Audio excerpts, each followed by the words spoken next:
Por que o Irã odeia tanto Israel? A resposta está na Bíblia, e talvez você nunca tenha percebido. Você já se perguntou por que essas duas nações vivem em tensão constante e agora parecem à beira de uma guerra? A resposta é mais simples do que você imagina, e é isso que vou te contar agora. Mas atenção, não estamos falando do povo em si. Estamos falando das raízes espirituais, políticas e proféticas que alimentam esse conflito há séculos. E para entender tudo isso, a gente precisa voltar no tempo. Antes de ser chamada de Irã, essa terra era conhecida como Pérsia. E acredite, ela aparece várias vezes na Bíblia. Foi o rei Ciro da Pérsia quem permitiu que os judeus saíssem do cativeiro da Babilônia e reconstruíssem o templo em Jerusalém. Esdras 1, verso 1 a 4. Ou seja, no início, a relação entre judeus e persas era boa, mas isso mudou. Durante o reinado de outro rei persa chamado Xerxes, ou Assuero, surgiu um homem que queria aniquilar todos os judeus da terra. O nome dele? Hamã. Isso está no livro de Esther. Hamã odiava os judeus, especialmente um deles, Mardoqueu, um homem fiel a Deus que se recusava a se curvar diante de Hamã. Ferido no orgulho,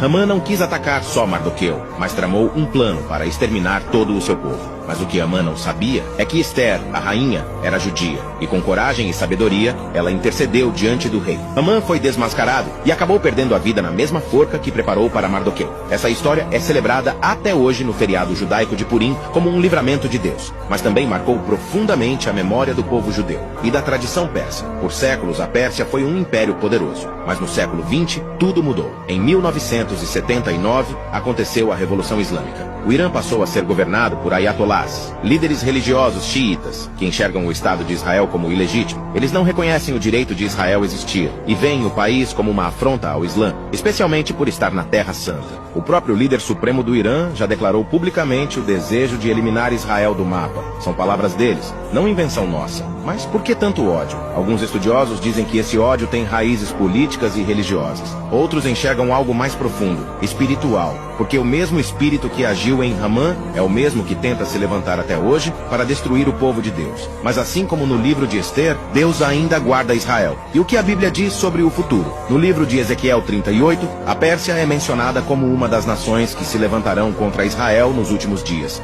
junto com Gog, Magog e outros povos do norte. A profecia diz que essas nações formarão uma coalizão e virão atacar Israel, mas Deus mesmo intervirá e mostrará ao mundo que Ele é o Senhor. Ezequiel 38, 23 diz: Assim, mostrarei a minha grandeza e santidade e me revelarei aos olhos de muitas nações. Então saberão que eu sou o Senhor. O que está acontecendo hoje não é só política, é também espiritual. O conflito entre Israel e Irã não é algo novo. É antigo, profético e aponta para algo maior. Mas isso não deve gerar medo em nós. Deve gerar discernimento. Porque tudo o que a Bíblia previu está se cumprindo diante dos nossos olhos. Se você assistiu até aqui, comente.